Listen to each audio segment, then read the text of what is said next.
नमस्कार दोस्तों, आप सभी का स्वागत है। आज हम एक ऐसे टॉपिक की बात करने वाले हैं जो आपके लाइफ की जर्नी, जो आपकी जीवन की यात्रा है। आपके जीवन में आपने जो भी गोल लिया है, जिस भी लक्ष्य को पाने के लिए, जिस मंजिल को पाने के लिए आप निकले हैं, तो आपकी उस जर्नी के जो 3 फेजेज़ हैं, उस उन फेजेज़ की मैं चर्चा करने वाला हूँ। और मैं आपको एग्जांपल देके उसे और भी सरल बनाऊँगा और सुग्राह्य बनाऊँगा। किस प्रकार से अपनी जर्नी में आपको 3 फेज़ मिलेंगे और उन 3 फेज और उन तीनों फेजेज़ में किस तरह से आपको अपने आप को कंडक्ट करना है और किस तरह से उन फेजेज़ को हैंडल करना है। सबसे पहला फेज़ जो है, when you start your journey, जब आप किसी बड़े लक्ष्य की ओर आगे बढ़ते हैं, तो सबसे पहला फेज़ जो है वो ये है कि लोग आपको इग्नोर करेंगे।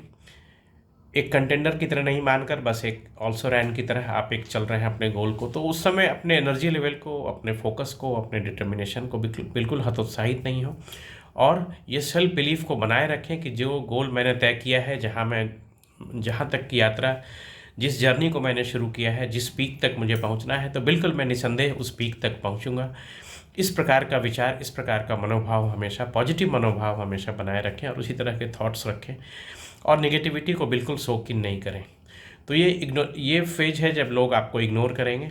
और जब आप in the middle of the run आएंगे, in the middle of your journey आएंगे, तो लोग जेलस होंगे ये समझ के, जो आपके फेलो ट्रेवलर्स हैं, जो आपके कॉम्पिटिटर्स हैं, आपके पीयर ग्रुप है और आपके साथ जो उस दौड़ में, उस लक्ष्य में, उस प्रतियोगिता में आपके साथ हैं, उन्हें ये लगेगा कि ये व्यक्ति, ये पर्सन उस गोल को पा सकता है। तो फिर एक जेलसी का अंडर करंट, एक जेलसी की फीलिंग है। और उस समय आपको सबसे ज़्यादा अपने मन को शांत रखना है, अपने को पॉजिटिव रखना है, अपने इनर सोल को बिल्कुल फ्रेश और बिल्कुल एक स्पिरिचुअलिटी का भी सहारा लेकर अपने फोकस को बनाए रखना है। अपने एनर्जी लेवल को लो नहीं होने देना है। अपने आप को हमेशा पॉजिटिव माइंडसेट में और अपने फोकस को, अपने मोटिवेशन को अपने गोल की ओर लगाए रखना है। हार्ड वर्क करते रहना है। डीमोटिवेट होकर, बहुत सारे लोग उसी समय डीमोटिवेट होकर के अपने उससे वेवर्ड चले जाते हैं, बिल्कुल विचलित हो जाते हैं और वो अपने लक्ष्य से भटक जाते हैं। और फिर उनका एनर्जी लेवल, पोटेंशियल रहते हुए भी, वो उस लक्ष्य को, उस स्तर को नहीं प्राप्त कर पाते हैं जो अदरवाइज़, अगर उन्होंने अपना ध्यान, अपनी शक्ति, अपनी ऊर्जा को पॉजिटिव डायरेक्शन में लगाया होता, लक्ष्य की ओर लगाया होता, तो जहाँ तक वो ट्रैवल कर सकते थे वहाँ ट्रैवल नहीं कर पाते। तो निश्चित रूप से जब सेकंड फेज जो आएगा, मिडिल फेज है जेलसी का, तो उस फेज को आपको काउंटर करना है। वो सबसे चैलेंजिंग फेज है। और जब finally when you get success, success is so sweet, तो उसके बाद क्या हुआ कि जो लोग जेलस थे, जो आपको इग्नोर कर रहे थे, वो आपके फॉलोअर्स बन जाएंगे। ये बिल्कुल टाइमलेस एक प्रिंसिपल है, एक सिद्धांत है। और मैं बहुत सारे उदाहरण आपको दे सकता हूँ अपने भारतीय संस्कृति में भी। खुद महात्मा बुद्ध का उदाहरण है, गौतम बुद्ध का। जब वो प्रिंस सिद्धार्थ के रूप में थे, तो उन्होंने जब अपना गृह त्याग किया, महाबी निष्क्रमण जब उनका होता है भगवान बुद्ध का, और उसके बाद उन्होंने एसेटिक अपनी जर्नी सेंट की, अपनी तपस्या की, अपनी जर्नी शुरू की। तो उस समय वो जो पीरियड था, वो उस पीरियड में बहुत सारे उनके कंटेम्प्रोरी और भी सेंट थे, और भी तपस्वी लोग थे, और भी चिंतक थे। तो पहले उन्हें इग्नोर किया गया। उसके बाद जब भगवान बुद्ध बहुत एक्सट्रीम पेनेंसेस करते हैं, बहुत एक्सट्रीम साधना करते हैं, तपस्या करते हैं, तो बहुत सारे उनके फॉलोवर, उनके 5 शिष्य जो सबसे नामी शिष्य बाद में बने, वो उनको ज्वाइन कर लेते हैं, उनको अपना गुरु मान लेते हैं। और एक दिन जब वो बिल्कुल एक्सट्रीम पेन से बिल्कुल इमेशिएटेड होकर के जब वो फेंट कर जाते हैं, तो उन्हें मरा हुआ समझ के वो चले आते हैं। और भगवान बुद्ध जब प्रिंस सिद्धार्थ जब फिर से वो अपने कॉन्शसनेस को रिगेन करते हैं, तब वो रियलाइज़ करते हैं कि एक्सट्रीम पेनेंसेस भी वो डिविडेंड पे नहीं कर रहा है, उस तरह से लक्ष्य तक नहीं पहुंचा रहा है। और उन्होंने फिर मिडिल पाथ लिया। और हम लोग सभी जानते हैं, पूरी दुनिया जानती है कि फिर बनियान ट्री के नीचे बोधगया में उन्होंने जो 7 वीक्स ऑफ मेडिटेशन किया। इवन उस मेडिटेशन के दौरान भी, जो बुद्धिस्ट माइथोलॉजी में मारा जो है, जैसे हिंदू माइथोलॉजी में, सनातन, उसमें कामदेव का जो रोल है, उसी तरह से मारा ने पहले उनको सेड्यूस करने का कोशिश की। उसके बाद उनके जो कजन थे, ब्रदर देवदत्त, उन्होंने भी कई तरह के संदेशे भिजवाकर नेगेटिविटी, उन्हें अपने पथ से, अपने पाथ टू साल्वेशन से विचलित करने का प्रयास किया। लेकिन प्रिंस सिद्धार्थ बिल्कुल अटल थे, बिल्कुल उनका मन बिल्कुल शांत था, फोकस्ड था, और उन्हें लक्ष्य को पाना ही था। और अल्टीमेटली आफ्टर 7 वीक्स उन्होंने एनलाइटनमेंट प्राप्त किया, बुद्धत्व को प्राप्त किया। और नेक्स्ट 7 वीक्स वहाँ वो चलते हैं और उसको कॉन्टेम्पलेट करते हैं किस प्रकार से इन सबलाइम थिंग्स को मैं दुनिया को बताऊंगा, दुनिया के सामने लाऊंगा उस सरल भाषा में। और फिर सारनाथ में, जैसा कि हम जानते हैं, डियर पार्क में उन्होंने अपना जो पहला सरमन दिया, पहला उपदेश दिया, turning of the wheel of law, तो धम्म चक्र प्रवर्तन।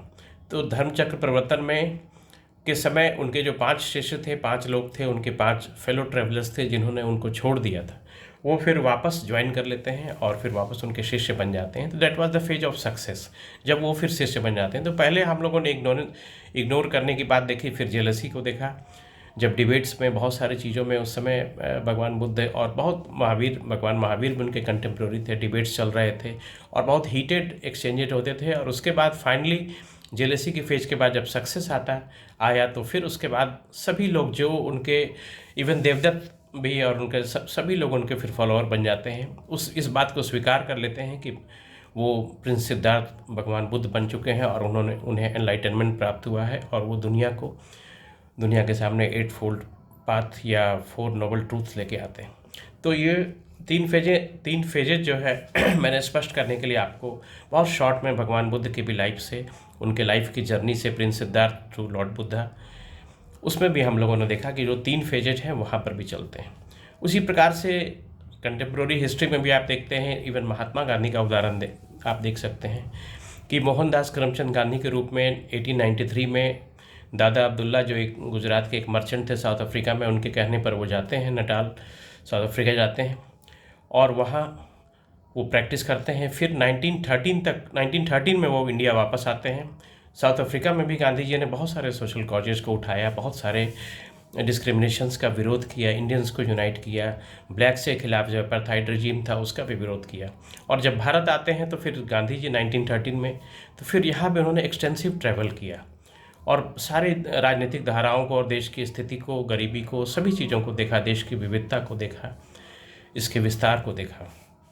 और उसके बाद हम देखते हैं कि 1921 में जब नॉन कॉपरेशन मूवमेंट का, सहयोग आंदोलन का फेज होता है और हिंसा पर उन्होंने जो स्टैंड लिया था, चौरी चौरा कांड जो गोरखपुर में हुआ था, उसके बाद, उस हिंसा के बाद, पुलिस थाने को जो चलाया गया, उस हिंसा के बाद गांधी जी ने जब abrupt withdrawal of the non cooperation movement किया, तो उसके बाद एक कांग्रेस के अंदर ही, उस पार्टी के अंदर ही एक विरोध का स्वर आता है। और उस समय स्वराज पार्टी बनी थी, चित्तरंजन दास साहब थे, मोतीलाल नेहरू थे और स्वराज पार्टी बने, लेकिन गांधी जी ने अपने स्टैंड को नहीं बदला और लगातार उसी पाथ पर चलते रहे, अहिंसा के पाथ पर, सिविल डिसोबीडियंस, सबने अवज्ञा के पाथ पर चलते रहे। और फाइनली हम ये देखते हैं कि अगर लीडरशिप की बात हो, नेशनल मूवमेंट की, इतने बड़े देश की, जो आज भारत, पाकिस्तान, बांग्लादेश, 3 देशों का जो भारतीय उपमहाद्वीप है, तो इसकी जब बात होती है, इसके लिबरेशन की, इसके फ्रीडम स्ट्रगल की, तो उसके सबसे बड़े नायक के रूप में महात्मा गांधी उभरते हैं और ultimately he became the leader, the greatest of all the leaders, और उसके बाद राष्ट्रपिता, फादर ऑफ द नेशन भी बनते हैं। तो वो सक्सेस का फेज था।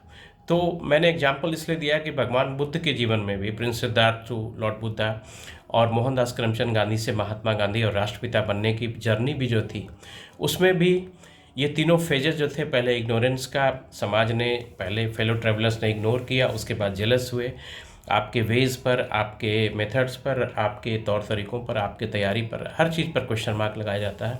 और थर्ड फेज जब आप अराइव कर जाते हैं, जब आप सक्सेसफुल हो जाते हैं, तो फिर वो आपके फॉलोअर्स बन जाते हैं। तो ये 3 फेज ऑफ योर जर्नी है। तो कभी जो फर्स्ट और सेकेंड फेज है, कभी उसमें सेल्फ डाउट मत लाइए, कभी अपने गोल को चेंज मत कीजिए, कभी अपना बार, जो आपने हाई बार रखा है, उस बार को नीचे मत कीजिए, और कभी अपने फोकस से नहीं हटिए।